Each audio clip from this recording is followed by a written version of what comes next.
wa CBC na tumekuajiri na kusimamia huduma za walimu nchini TSC ikiwa mstari wa mbele katika kujua idadi ya walimu wale na vile vile ni mafunzo aina gani wanayopokea. Kwa hivyo ndio maana uzinduzi huu unaendelea wa kuweza kuchukua alama za mwili, alama za vidole ili kuweza kujua ni wangapi wapo, ni wangapi wamesoma hadi kufikia viwango gani na kujua haswa mahitaji yao katika kutekeleza mtaala mpya wa CBC. Ni shughuli ambayo inaendelea katika kaunti ya Nairobi, hapa jijini Nairobi, na baadaye tunajiunga na mwanahabari wetu Shadrack Miti ambaye atakuwa anatupasha na kutupa mengi zaidi kuhusiana na uzinduzi huo ulivyokwenda.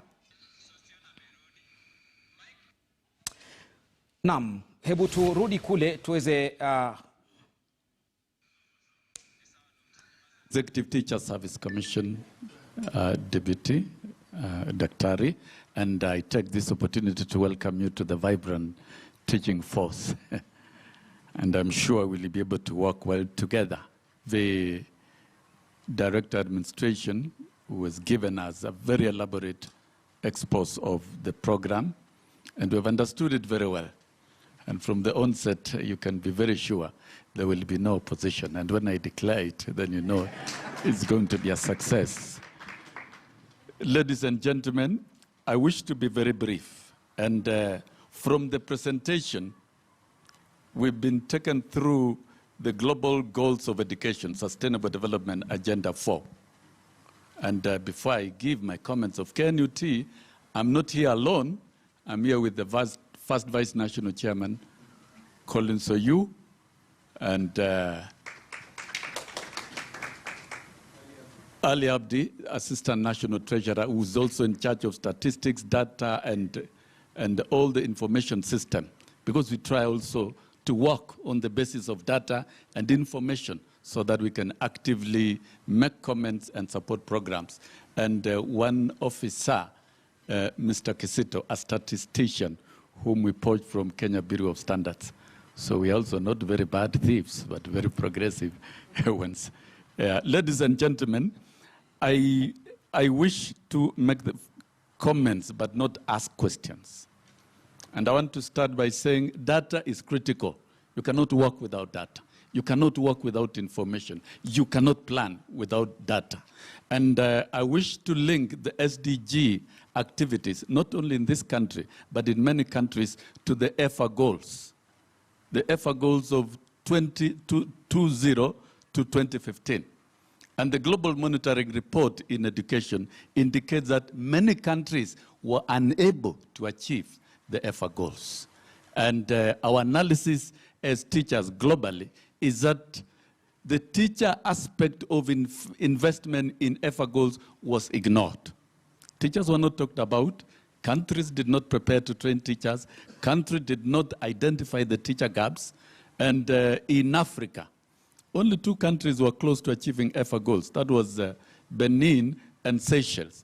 Though Kenya, we did very well. We are in 2020, 5 years into the Sustainable Development Agenda goals. And I wish all of us in this country, we really invite ourselves to the SDG. It expires in 2030. And when you look at the overarching goal, it talks about access and quality towards equitable quality education for all. So equitable talks about access. And it's about everybody. It's about every child. And access means teachers must be available. Teachers will not be available if we don't do this work. Because this is what informs in planning, knowing the teacher requirement in every subject, and if those who will retire, if they retire, how do you plan to train again? It informs the teacher trainers. It informs the overall preparation. And when we talk about the SDG goals, targets, for example, because below the overarching goal, there are the targets. And we negotiated, because teacher investment was not there in the EFA goals. In this round of SDG, we negotiated to have teacher investment aspect as a major undertaking, because you can't talk about the other targets without the teacher. If you look at the first 7 targets, of the SDG goal, I don't want to talk about them. Let me not talk about them. I invite you go and look at them. We want the teachers to be one of the 7. But it was locked out and considered as a means and lumped together with 2 other aspects. One, infrastructure investment as a means of achieving the targets. And also scholarships as a means. And teachers as number 10 also as a means. But we would have wanted it to be a target. And when it is a target, countries are compelled to invest. Because to get teachers, you must train them. To get teachers, you must recruit them and plan for them. Let me say to this forum that as unions globally, to achieve the SDG goal, we have emphatically campaigned on government to first of all undertake the teacher preparation and investment as an immediate need. Because you cannot talk about achieving the goals without investing in teachers. And we said this was an immediate area of investment that should be achieved by the year 2020. So that within the remaining 10 years, we are talking about teaching children at ECD, at the basic education level, tertiary institution, teacher training, the vocational institutions. And there is one aspect that comes out very strongly in the Global Monitoring Report of EFA, and it's still target number 6, that one of literacy and numeracy. Statistics indicate that thousands, millions of children graduated from the basic level without the ability to read nor write. Why do we send children to school?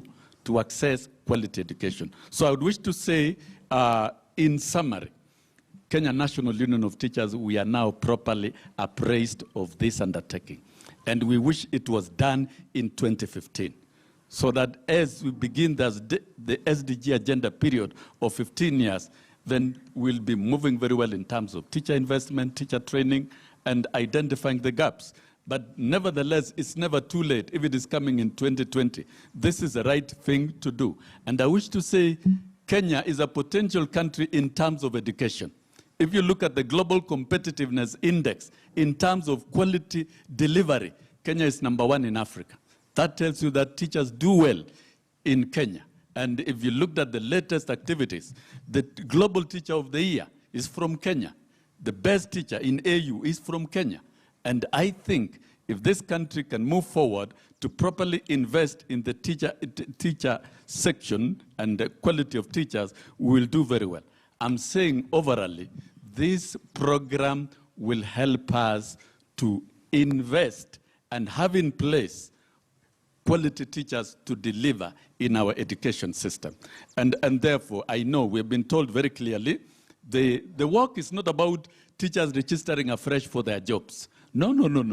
It's about assembling their data. And the data here is not even qualitative, it's quantitative, knowing in terms of numbers. How many physics teachers do we have? That's a noble thing. And therefore, we will support this program in totality so that we can ensure that we can then engage with government, with TSC, to ensure what else that can be done so that we can invest and have teachers in place who are well motivated and well supported to deliver within our education system. So I wish to say this is one of the best programs that if TSC, you have done very well to involve us at the very beginning as you begin the journey. You're not involving us in the end when you've done the work. And therefore, we shall do this work together. And I'm sure you will be able to succeed both at the pilot phase and also in the overall exercise. I therefore wish at this point, in summary, because I've said it's a noble thing, it is only a madman who can refuse and oppose a program of this nature that is supposed to help in planning. That is supposed to help in planning. And you are appealing to the process of public participation. We will also undertake, as the leadership of the union, to prepare our different organs and teachers across the country to welcome this exercise, to open up, and to avail their details, avail their data, and avail themselves to this exercise, so that in the end, we get accurate data, and this will help government in terms of planning and budgeting. There will be no reason for anybody, and I would like to urge TSC, as you do this, can you link then this work to the new curriculum in terms of the new staffing norms, in terms of the lessons workload by teachers in terms with respect to the new curriculum, because our fears are the new curriculum requires more work and more teachers. So let us be scientific and accurate so that we deal with data that is accurate so that it can help government in budgeting and planning. And for you, TSC, you are very lucky. Do this work very well. My job in Parliament will be to push for funds. And I think that's a privilege. Let's look at all these happenings as a privilege. Because what the Kenyan system as it is now, and even our constitution, is you lobby for resources. That is how it is, and you compete for it. So you are lucky if you have some of us seated in Parliament, we lobby for adequate resources. And we agree, this country, the most immediate need is supply of adequate teachers. And we believe, as a union, that every child must have a trained and qualified teacher in the classroom every time. And that is how we can meet the global goals. With that, I support this exercise in totality. And I don't think KNUT will be raising reservations over this. Let us do quality work and look at the results in the end. And of course, from there, we begin another conversation from that level. And I don't think anybody sitting in government will refuse to allocate resources to recruit more teachers, to capacity build more teachers, to capacity build teachers, and also to plan for proper training of teachers. And in this way, by the year 2030, when the global monitoring report shall be conducted, we want to see Kenya at the top of the map in the continent and in the world. We are a potential country, but let us get more organized. When you are involved like this, we assure you of total support. Thank you, and God bless you. Let's appreciate Honorable Sosion better. Thank you, sir, for that.